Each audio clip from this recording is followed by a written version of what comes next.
There they are. Good morning. Hello, hello. Welcome to Neighborhood Unitarian Universalist Church in Pasadena. Welcome to all members, friends, and guests. My name is Beth Powers, and I serve on your board of trustees. Today, I'm happy to serve as your worship associate. Neighborhood Church creates and grows an inclusive community of faith connected by love, spirit, and service, and good coffee. We acknowledge our presence on the ancestral and unceded territory of the Gabrielino Tongva peoples, the traditional caretakers of the lands and waters of this campus. Today's service is led by Reverend Dr. Omega S. Burkhart. Music is led by our music team, Michael Fausto, Tiffany Lentillo, Sonia Ohan, and Adrian Benuelos with Wells Lang. Please take a moment to silence your devices as we begin our service. Families with young children are always welcome in the sanctuary, and there is an additional play area for the very youngest in our narthex. For adults and older youth who don't need assistance, there's a quiet table for doodling and drawing close to the organ. I'd like to draw your attention to the following announcement. 1, please join us for the Pastoral Care Resource Fair on the patio. You'll hear more about it today during today's service with special guest Sue Irie. As you may have noticed, we have changed the order of the elements in our Sunday services. If you'd like to follow along, our order of service this morning is available as a link in the Sunday email and online by scanning the QR code on the back of your hymnal with your phone camera. Again, welcome to Neighborhood Church, an inclusive faith community connected by love, spirit, and service. Please rise in body or spirit to join us in singing the processional hymn, Spirit of Life, number 123, number 123 in the gray hymnal.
We gather today as a people awakening to the complexities of our present, the uncertainty of our future, and the power, the loving power of our collective. We gather today as a people rooted by love, curious about transformation, and emboldened by our arms locked together as we move forward into the unknown. We gather today as a people who, while we have no creed, we do believe in the importance of mutual support in our community and beyond. And we find nourishment knowing we are part of something tremendous, something amazing, something beautiful that is beyond ourselves and our individual ways of knowing. We light this chalice this morning as a symbol for our collective growth and a celebration of the ways that we come together to nurture one another.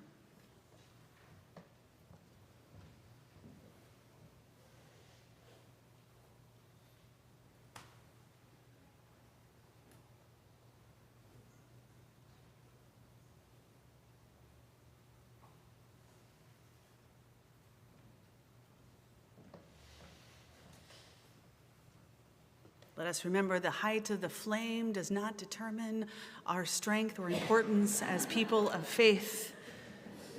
We have a small wick, big hearts though. I invite you into a moment of centering this morning.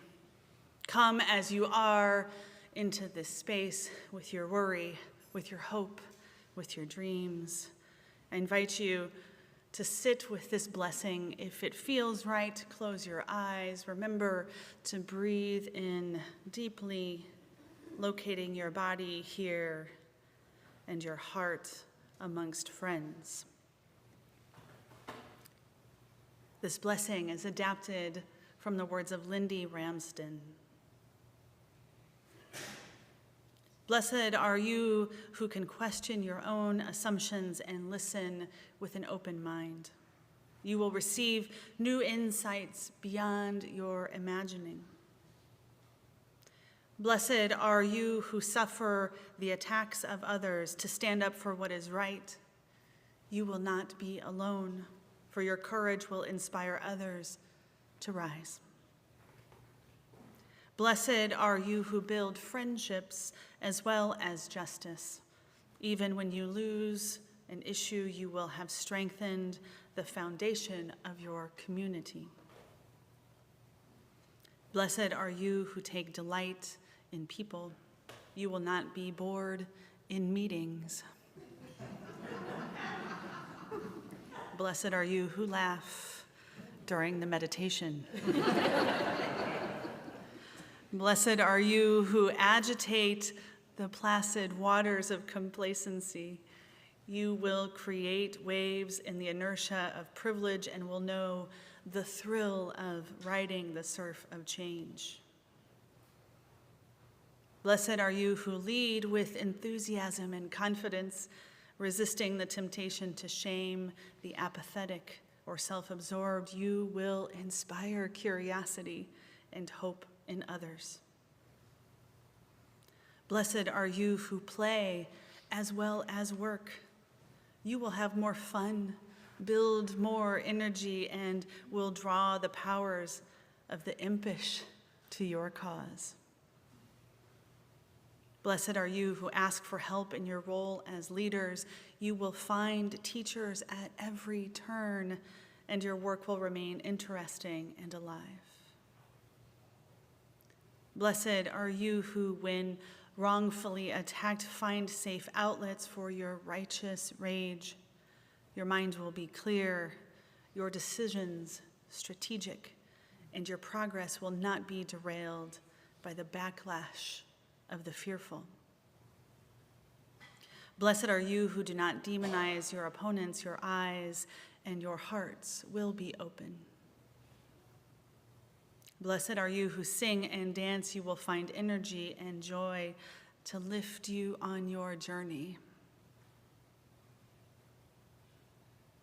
Blessed are you who study the rhythms of history. You will have the knowledge with which to shape the future. Blessed are you who work in coalition rather than in principled isolation. You will meet great people, learn things you didn't realize you needed to know, and have partners for the journey when you are in the lead or in need. Blessed are you who volunteer to be secretary and take good minutes. Your words will become history. and your efforts will move steadily forward rather than running absent-mindedly over thoroughly discussed ground.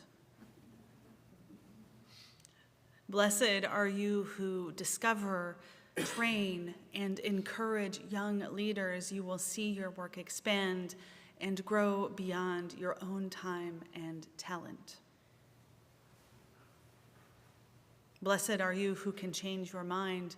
You are still alive. Blessed are you who will not let the perfect be the enemy of the good. You will see progress in your lifetime. Blessed are you with an active spiritual life. You will find perspective and comfort in times of loss and betrayal, and will rise without cynicism to meet the challenges of the day. Blessed are you who live from a place of gratitude, for you will know the meaning of life. I invite us into a moment of shared silence.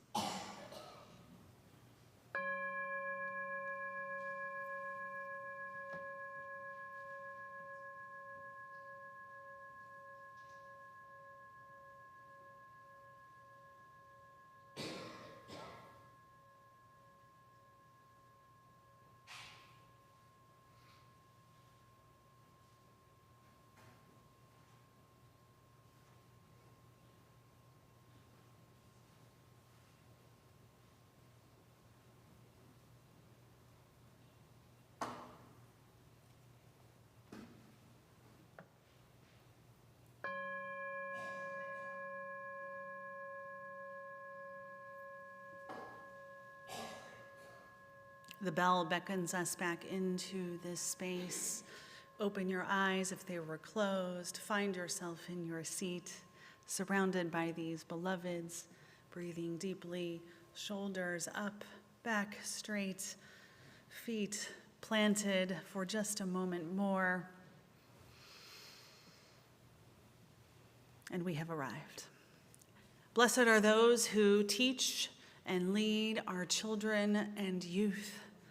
Today we have a special service, one in which we start by honoring those who are teachers and leaders of our youth and children's programs. So I invite all of you who have participated in our children's classes to come forward. Also those who are OWL teachers, come forward. And those of you who are high school advisors, come on forward. We also have some substitute teachers. Come on forward. Those of you who have participated in our education and caring for our youngest. Come on up. Come on up.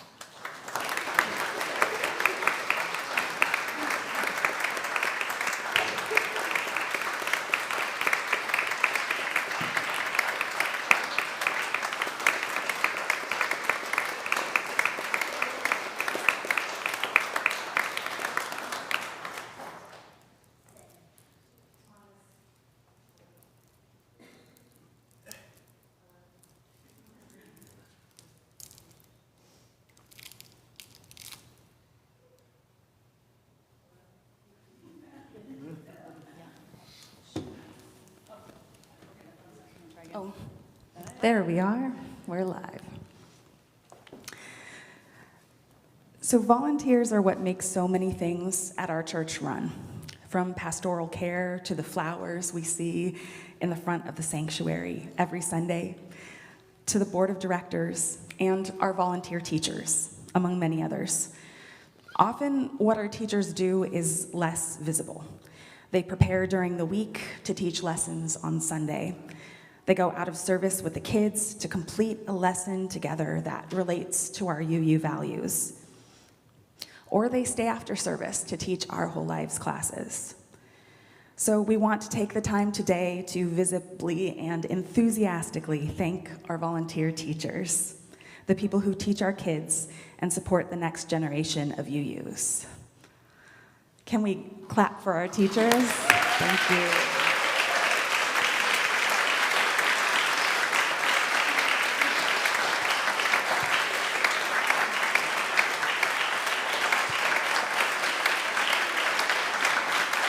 And you'll see there's a list of all of our teachers up. So there are quite a few teachers, and we're so thankful for all of them. I would like to invite children who are here to come up and help me pass out some gifts to the teachers.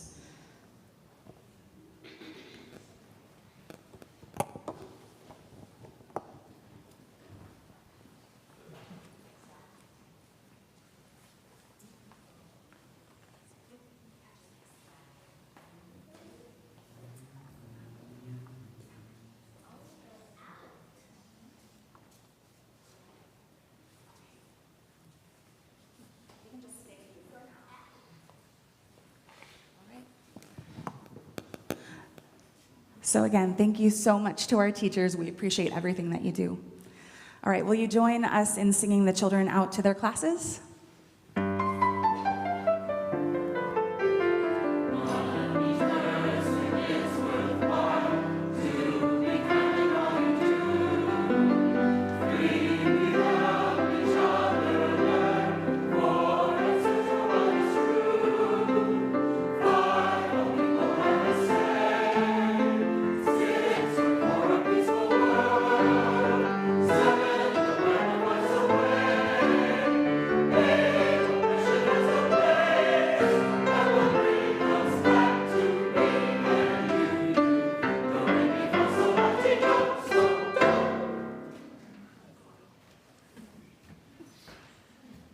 We should give a hand to those who get up and do the bridge. Thanks, Rose. That's the funnest song. All right, thanks. Every Sunday, our congregation dedicates 100% of its contributions. You can donate in one of two ways, by using your phone or here in person. You'll see the boxes around, and you may rise during the music to put your donation in the boxes if you wish. There's several around here. This week, our gifts will support the California Coalition for Women Prisoners. Here to tell us more is Natalie Matos. Hey, come on up. A volunteer with the Reproductive Justice Working Group. In this work, she has helped build the Know Your Reproductive Rights in Prison booklet that is led by current incarcerated individuals in California women's prisons. Natalie is also a community doula who supports incarcerated women. Welcome. Thank you all. I'm gonna leave my water here because I had a bit of a rough morning with some asthma, so please bear with me. Number one thing that you do when you're a doula is that you remind others to care for themselves, and then when it's your turn to care for yourself, you kind of forget. So thank you for having me today. Again, I'm Natalie. I'm a community full-spectrum doula. Just a quick show of hands, have you heard of a doula before? That's amazing. Thank you so much. You cut my work into half. So for those that don't know, a doula is somebody that supports pregnant women, and the word full spectrum means at every range, every outcome, which could be some sad things, so please bear with me. There might be some heavy things that we're gonna be talking about today. And community full spectrum doula means that there's kind of no rules, right? Whenever people need things, if you have a client that's pregnant, under whatever circumstance, it's our job to really get together and figure out the solutions, right? So with that, I want to just repeat words that felt very strong for me earlier. Bless those that are in coalition instead of principled isolation. I say that because the California Coalition for Women Prisoners is a 30-year-old organization, 30 years, y'all, and was a major leader of the coalition that got the California law passed to pay reparations to victims and survivors of forced sterilizations. Thank you. Neighborhood was a partner in this coalition through the work of its Truth and Reconciliation process, and I really want you all to give yourselves a round of applause for that. Thank you. Thanks. So I'm gonna leave these two booklets here. It's what was mentioned, and I'm just gonna talk a little bit about some of this work. I know that recently you had Lisa Nomura come by, who was a formerly incarcerated woman herself inside of the California prisons. And you had a display of these two beautiful quilts one of which was each square was made by victims and survivors of forced sterilization who were still incarcerated, and then the other was for its outside community and allies and supporters. Unlike Lisa, I'm not formally incarcerated, but I am a volunteer with the Reproductive Justice Working Group at the California Coalition for Women Prisoners. Lisa is a good friend, and the work that we do is very, very strongly rooted in the work of those that are still incarcerated, and also bridged by those outside who were formerly incarcerated that are the ones that know what that experience was like. As you heard about the forced sterilization work in California, something really strong, like a sense of really strong emotions came up for a lot of people that we're doing this work, but what happens to those that are still incarcerated and still facing these things? And what happens when you have a range of other reproductive health issues, complications that you may not have the answers to know how to advocate for yourself. That didn't feel good. So we were like, well, what needs to be done? And we were listening intently to what a lot of the incarcerated folks were telling us. And they said, well, we just don't know. Like, we don't know our rights. We don't know what we're supposed to, we don't know much about just the general medical conditions, but also how do we advocate for yourselves? So we created this little, very important, big little book. It's the Know Your Reproductive Rights in Prison, a resource guide for healthcare access and decision-making during incarceration. So this is what I'll be talking a little bit about today. This work could not be done, and I want to reiterate it, without the work of the folks that are still incarcerated. The organization Unapologetically Hers helped us train and give tools to incarcerated women at CIW, mostly at CIW, California Institute for Women, and CCWF, which is in Chowchilla, so that they could do the research themselves. Because again, what do I know, right? I might be a doula, but I don't know what it's like to be incarcerated and to have the very specific conditions. So we were able to train and arm these women to research among themselves, among their communities, among other folks inside. And they were able to give us not just this wonderful wealth of information of what people need and want and are looking for, but they were also able to create some of this beautiful artwork and show us some of the forms, like the grievance forms that they would have to submit and where their physicians are and what the process is. So because of this largely part of this work, we were able to create this booklet, and I think you'll be happy to know that we didn't just print them out, we're also distributing them to folks inside. So I would love to be people's doula whenever they need it, but sometimes the limitations prevent me from doing that. And an unspoken bit about what a doula does is also advocacy, right? Do you know your rights? Sometimes the work is just repeating what the person needs, right? Repeating, just like, oh, hey, I remember hearing my client say that they didn't want an episiotomy. Can we prepare for that, please? And that's the work that we're hoping and are seeing happen that incarcerated women are able to do for themselves. So just because they don't have doulas inside doesn't mean they can't be each other's doulas, doesn't mean they cannot be each other's advocates, doesn't mean they cannot be in community with each other in a very deep and meaningful way. And a lot of what this booklet does is just that. With that, I think I don't want to run on too long, but I definitely wanted to just let you know that I have some of these booklets. This is work that is done in our coalition, not just specifically reproductive justice. We have different working groups for legal support, prevention of family separations, and I can't think of anything that's more important to reparations than to look at the people that are removed from our communities, forced away from their families and forced to have less agency over their bodies, and center them in the reparations work, center those most marginalized. So I'm very, very proud of this project, but I'm also very proud of the relationship that we have with you all. We are sister organizations, and I'm looking forward for so many different ways for us to continue collaborating. Well, I'll get off the stage, and I'll have some of these around if anyone wants to look at them. Thank you so much for having me today.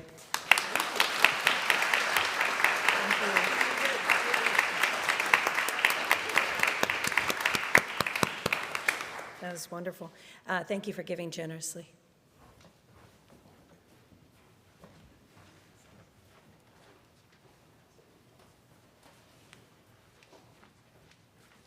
Our alto section leader is sick today, so thank you to Dixie Cassidy for stepping in.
Hello. I think most of you know me. I'm Sue Erie. I serve as a pastoral care coordinator for a neighborhood church. And I'd like to tell you a little about our resource celebration today. Pastoral care is charged with providing short-term services such as meals, rides to medical appointments, and peer support, as well as memorial receptions. But we also provide connections to services available in our wider community. We distribute information about local resources provided by our partner organizations and by our own research.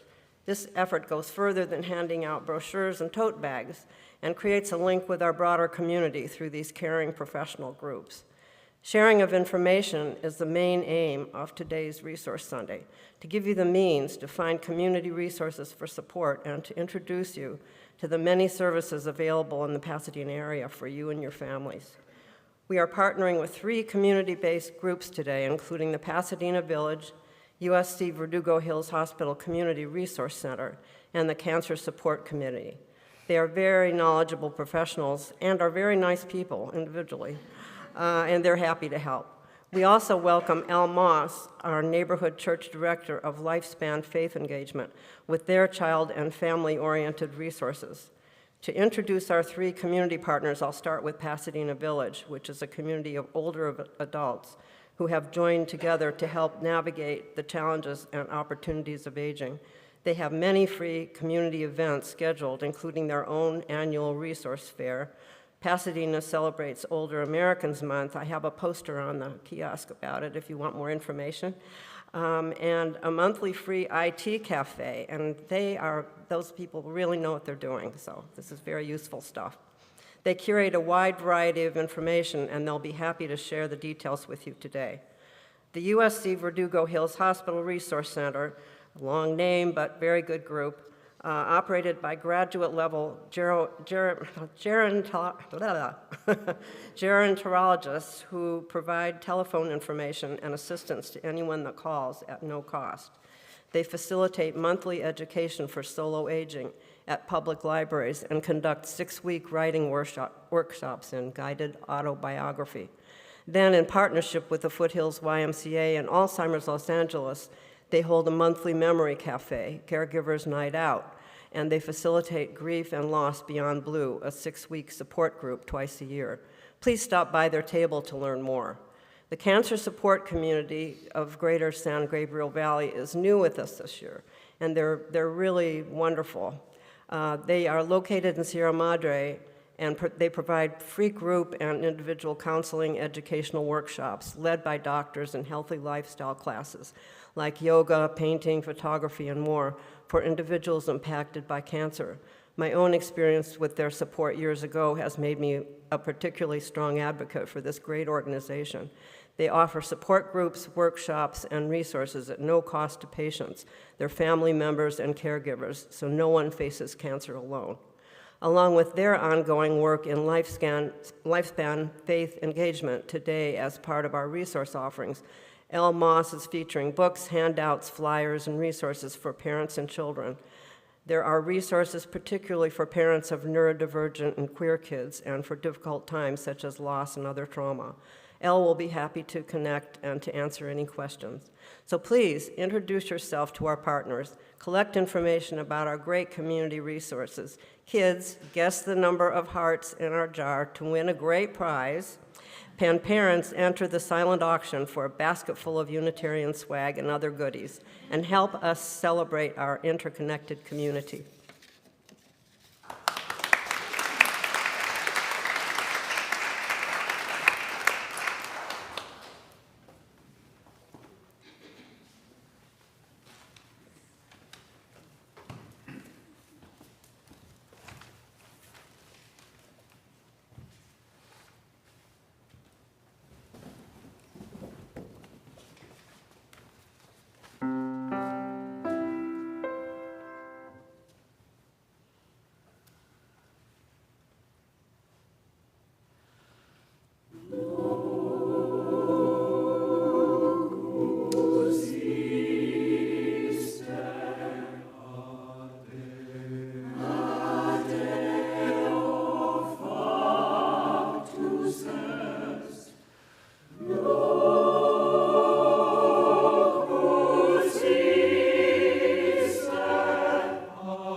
Writing about his Thai, which is the male teacher in the Thai language, writing about his teacher, Thich Nhat Hanh, Brother Bap Dung describes the community of resistance this way.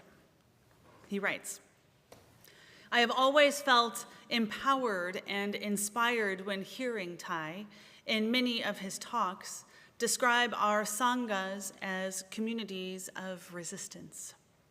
He saw the Sangha as a collective force that resists not only external negativity and the gloomy narratives of modern society, but also the internal obstacles that cloud our perception of life's wonders. Thai recognized that the world often promotes fear, anger, separation, and consumerism, which blind us to the interconnectedness and beauty of existence of our human species.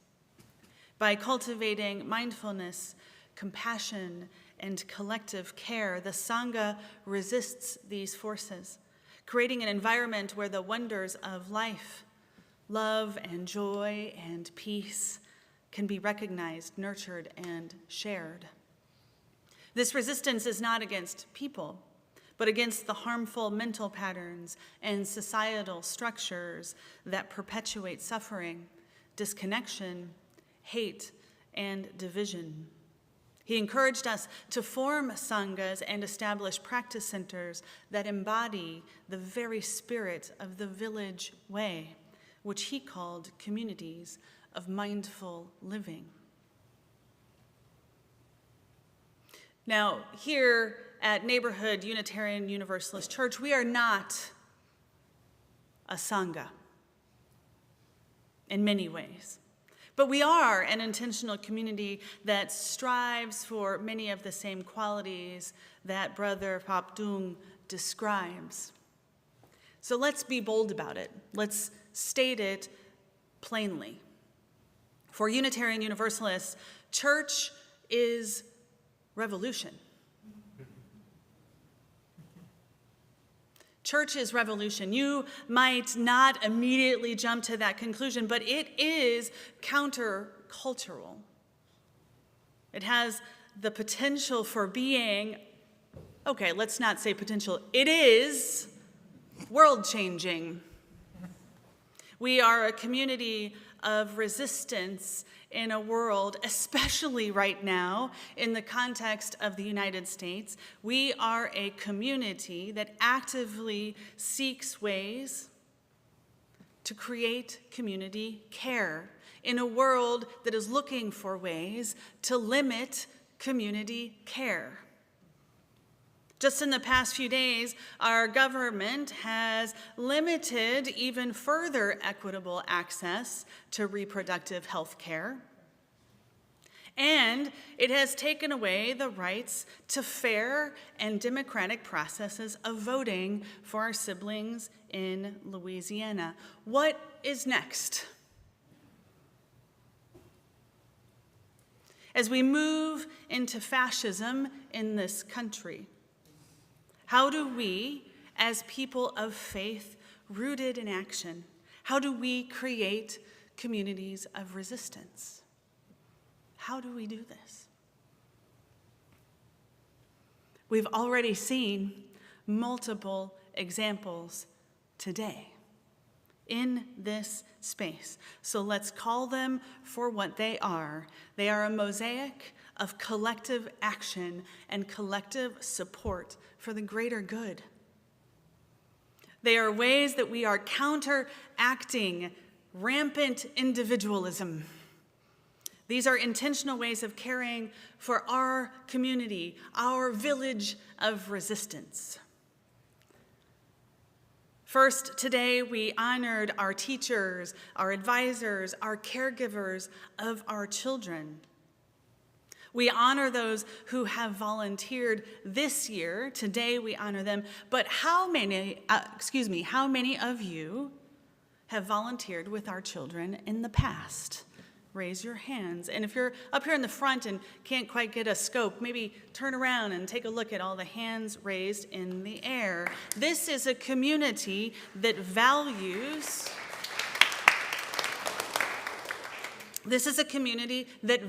and understands that there is no greater gift to our future than helping our children and youth develop into compassionate, justice-seeking, inclusive, and curious adults. These teachers in our program this year have been flexible with changes in our curriculum. They've been vigorous with their planning and their care of our young ones. And this has been a part of, not separate from, this has been a part of their own spiritual growth and exploration.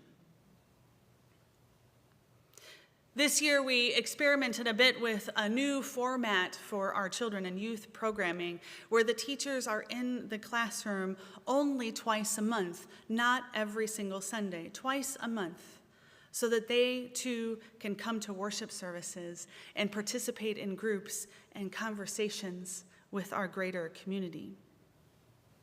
And those children who came up at the beginning of our service, they are but a small part of the children and youth enrolled in our classes.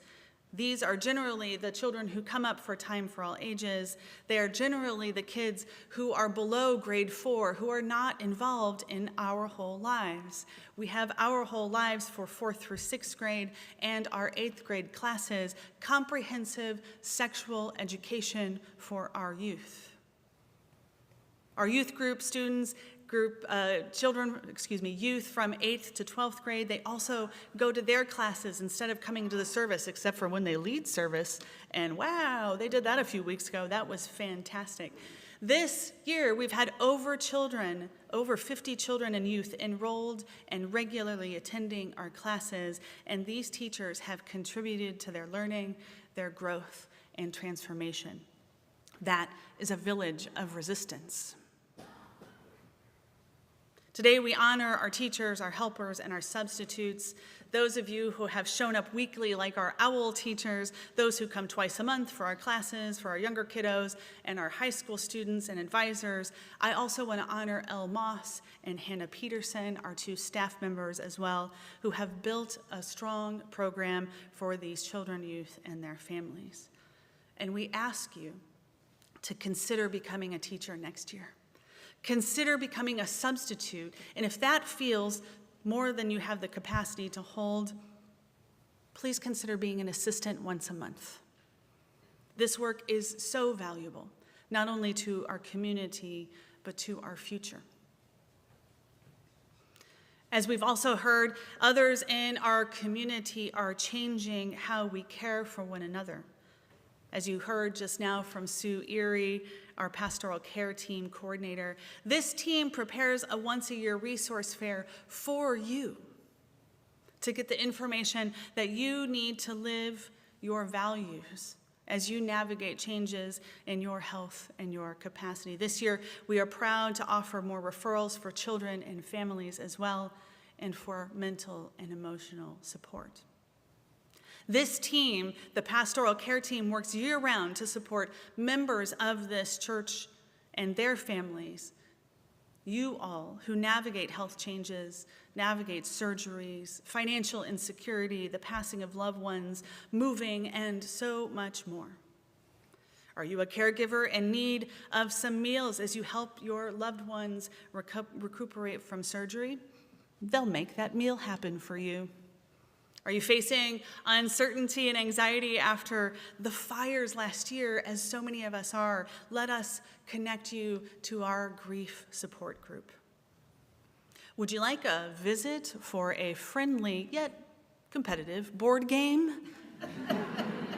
While you're recovering from a procedure but you can't drive, we'll send a game player to your house.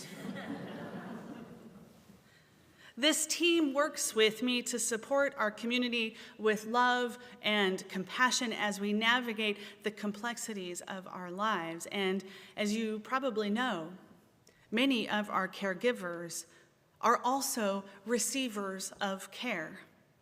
This is truly a story about taking turns to care for one another. Never is it a one-way street. How many of you have been a caregiver in our pastoral care team, or currently a caregiver in our pastoral care team? And how many of you, since you've been members at this church, have received help from this group? This is a village of resistance.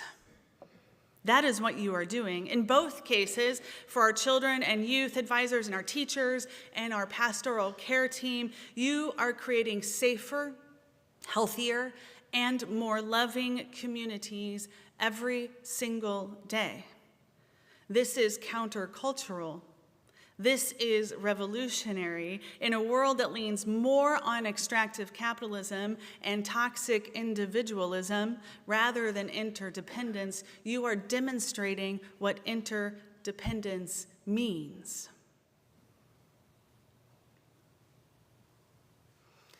In a recent interview with the New York Times, author Rebecca Solnit says this: "One of the great weaknesses of our era is that we get lone superhero movies that suggest that our big problems are solved by muscly guys in spandex."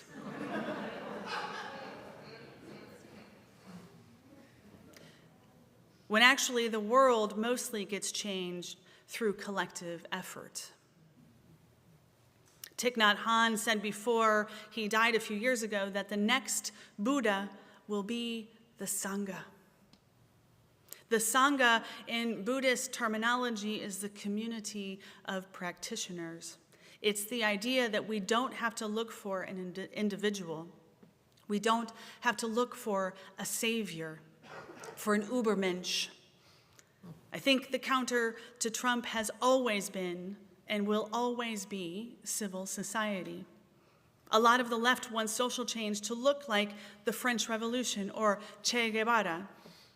Maybe changing the world is more like caregiving than it is like war. Too many people still expect it to look like war. Says Rebecca Solnit, I denigrate politicians I don't respect as windsocks. I just want us to understand that most of the important change is collective.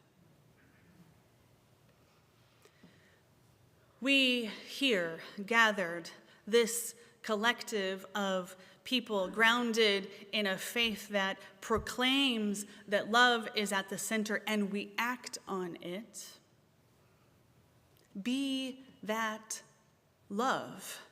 Be that love in a world, because that love is revolutionary.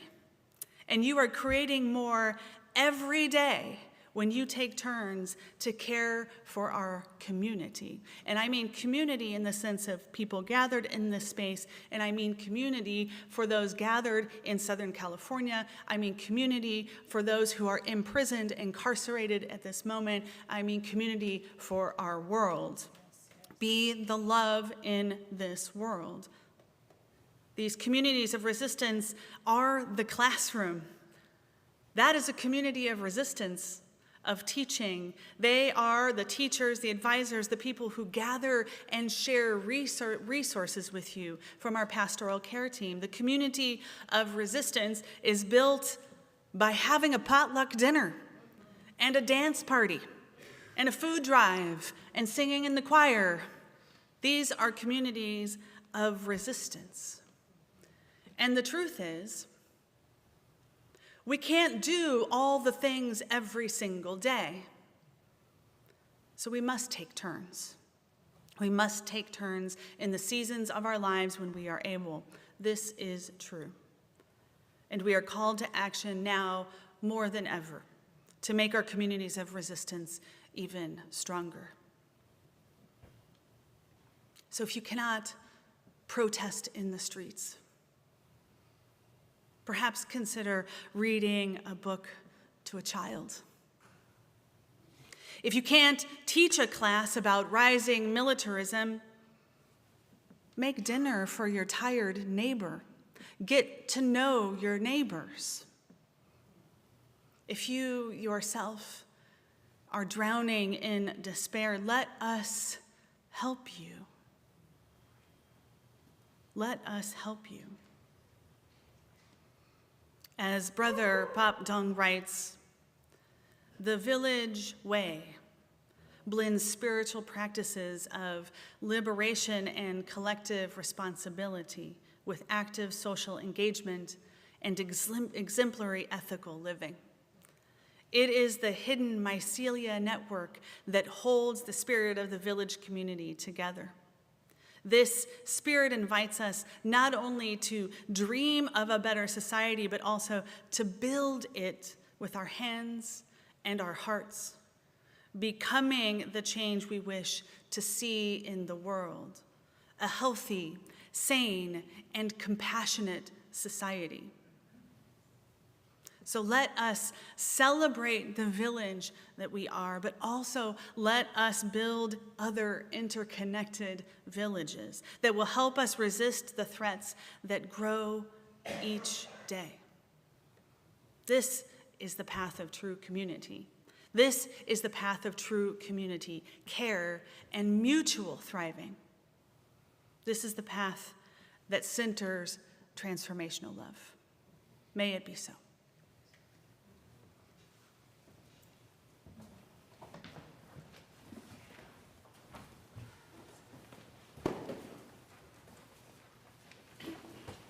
Please rise in body or in spirit and join in singing our closing hymn, number 158, Praise the Source of Faith and Learning.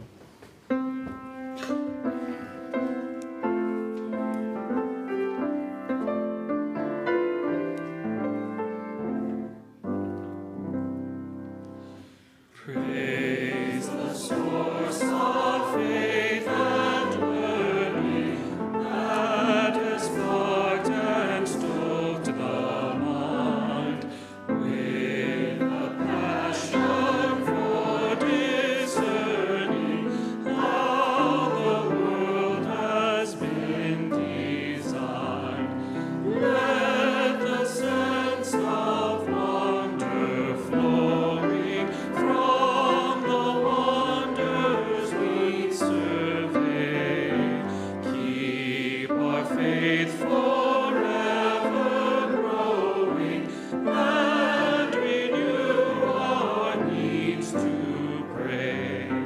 Source of wisdom, we acknowledge that our science and our art and the breadth of human knowledge only partial truth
Grace for love that never ends.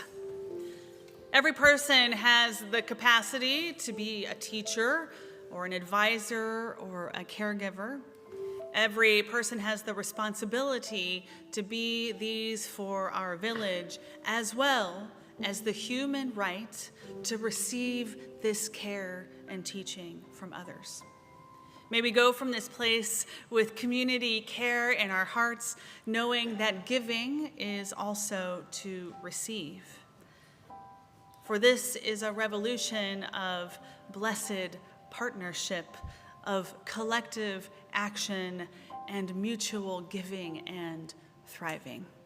This is a revolution of love.